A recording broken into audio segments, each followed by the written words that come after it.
Soma's baking and cooking থেকে আমি সোমা বলছি।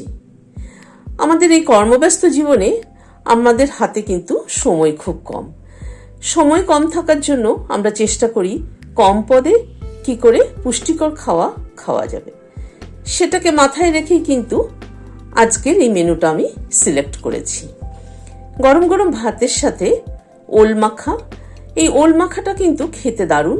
এই ওল মাখা দিয়ে কিন্তু ভাত খাওয়া হয়ে যায়। সাথে মাছের ঝোল, সজনা ডাঁটা, আলু, কারি পাতা ও নারকেলের দুধ দিয়ে। মাছের ঝোলটা কিন্তু একটু অন্যরকম, বাট খেতে কিন্তু ভীষণ টেস্টি। তাহলে চলুন দেখতে থাকি ভিডিওটা। এখানে 200 গ্রাম ওলকচু নিয়েছি। ওলকচু কিন্তু আমরা বিভিন্নভাবে খেয়ে থাকি, তরকারি করে খেয়ে থাকি, এমনি নর্মাল ভাতে সেদ্ধ দিয়ে খেয়ে থাকি। আজকে আমি ভাতে সেদ্ধ দিয়েই করব, কিন্তু তার সাথে একটা মশলা মিক্স করে মাখবো।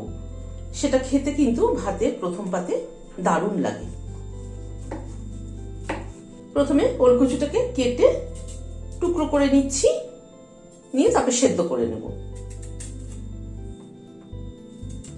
ওলকচুটা কেটে নিলাম, এবার প্রেসারে 2টো সিটি দিয়ে নেব। ওলকচুটাকে সেদ্ধ করে নিলাম, এবার এটা সাইডে সরিয়ে রাখছি। একটা গ্রাইন্ডিং জার নিলাম, 1 চামচ সাদা সর্ষে দিলাম, 1 চামচ কালো সর্ষে দিলাম, সামান্য পরিমাণ একটু নুন দিয়ে দিলাম। এখানে 2টো কাঁচা লঙ্কা নিয়েছি, 2টো কাঁচা লঙ্কা দিলাম। আর এখানে নারকেল কোড়া নিয়েছি, 3 টেবিল চামচ মতো নারকেল কোড়া আছে, সেটা দিয়ে দিলাম। এটার একটা সামান্য পরিমাণ জল দিয়ে একটা পেস্ট তৈরি করে নেব। নারকেল সর্ষের পেস্টটা করে নিলাম। এটা কিন্তু খুব একদম মানে জল দিয়ে করলে পরে কিন্তু মানে পুরো কচু মাখার টেস্টটাই কিন্তু নষ্ট হয়ে যাবে। এটা কিন্তু এরকম মানে ঘন পেস্ট হতে হবে।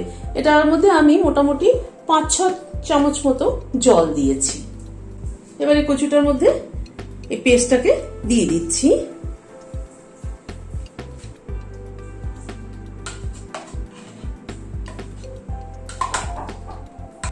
হাফ টিস্পুন নুন দিলাম। যদিও ওই পেস্টটার মধ্যে নুন দিয়েছি খুব সামান্য পরিমাণ, সেটা কিন্তু নুন লাগবে আর একটু। হাফ টিস্পুন চিনি দিলাম। আর সরষের তেল দিচ্ছি, 1 টেবিল চামচ মতো সরষের তেল দিলাম। সবকিছুকে দিয়ে মেখে নিচ্ছি ভালো করে। গরম ভাতে প্রথম পাতে কিন্তু এরকম একটা কচু মাখা খাবেন, দারুণ লাগে কিন্তু খেতে। কিন্তু মাখাটা ঠিকঠাক হতে হবে। যেমন বললাম যে জল কিন্তু বেশি দেবেন না। জল বেশি দিলে যদি মশলাটা লুজ হয়ে যায় তাহলে কিন্তু ভালো লাগবে না।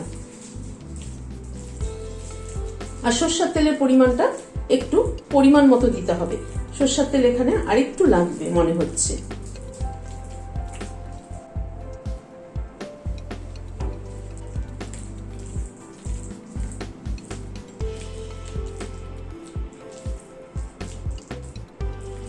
রেডি হয়ে গেল ওলকচু মাখা।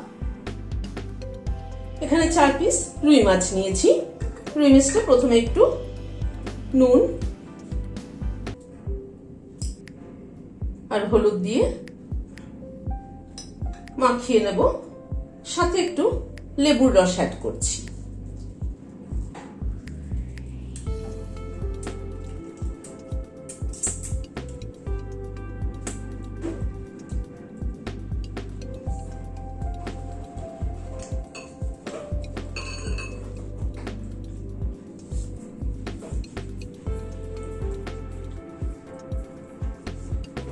নুন, হলুদ ও লেবুর রস দিয়ে মাছটাকে মাখিয়ে মিনিট 10 মতো রেখে দিচ্ছি।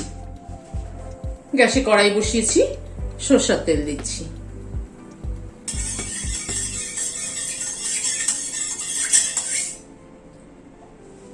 তেলটা গরম হওয়ার পরে মাছটা ছেড়ে দিচ্ছি।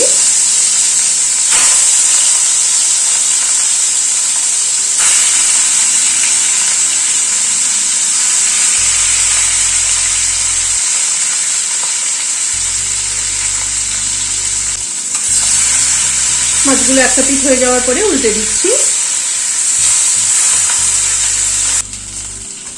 মাছগুলো ভেজে নিলাম, তুলে নিচ্ছি। ওই তেলে আরেকটু তেল অ্যাড করছি। ওই তেলে 1/4 টিস্পুন জিরে ফোড়ন দিলাম, 1/4 টিস্পুন সর্ষে ফোড়ন দিলাম, কয়েকটা কারি পাতা দিয়ে দিলাম। এখানে একটা বড় সাইজের আলুকে এরকম লম্বা লম্বা করে কেটে নিয়েছি, সেটা দিয়ে দিলাম।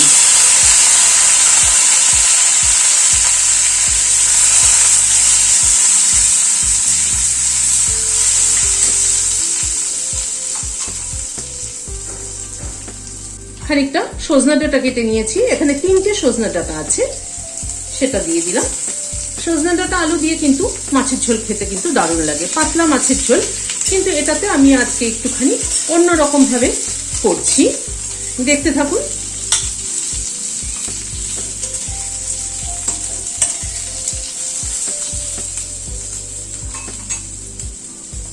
হাফ টিস্পুন নুন দিয়ে দিলাম, একটু হলুদ দিয়ে দিলাম,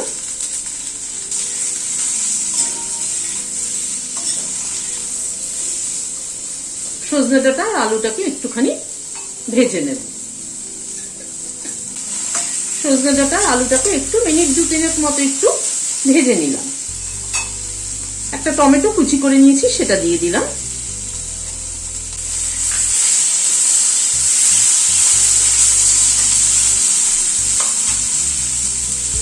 হাফ টিস্পুন আদা বাটা দিয়ে দিলাম।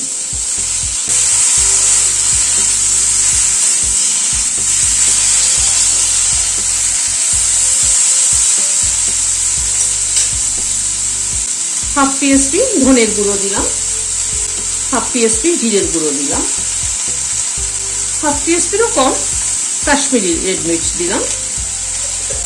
হলুদ আগে একটু দিয়েছি, তাই অল্প করে 1/4 টিস্পুন মতো আবার দিলাম।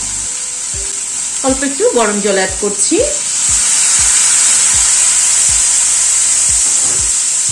নুনটা কিন্তু আগেই আমি প্রথমে হাফ টিস্পুন নুন দিয়ে দিয়েছিলাম, তাই এখন আর নুনটা দিলাম না।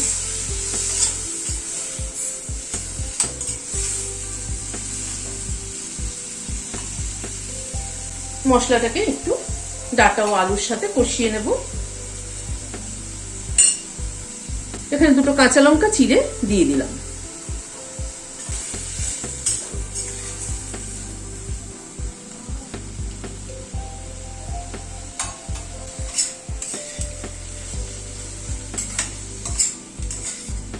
মশলাটাকে একটু কষিয়ে নিচ্ছি। মশলাটাকে ভালো করে 2-3 মিনিট সময় ধরে কষিয়ে নিলাম। এবার গরম জল অ্যাড করছি।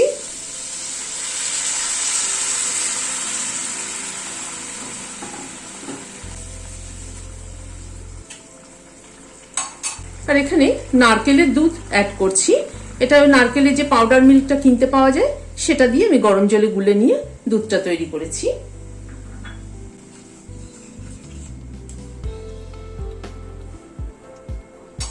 ঝোলটা একটুখানি ফুটে ওঠা অবধি অপেক্ষা করব।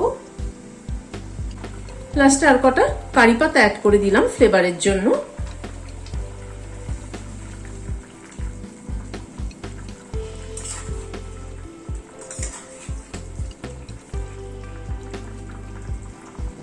এবার মাছটা অ্যাড করে দিচ্ছি।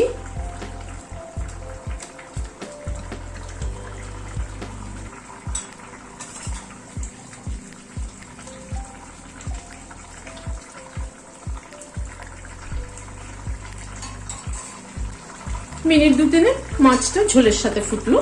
এবার গ্যাসটা বন্ধ করে দিচ্ছি, দিয়ে আমি সার্ভ করে দিচ্ছি।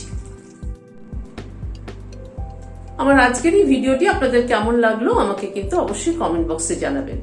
আর ভালো লেগে থাকলে একটা লাইক এবং সাবস্ক্রাইব করার অনুরোধ রইল। আজ তাহলে এখানে শেষ করছি। ভালো থাকবেন, সুস্থ থাকবেন।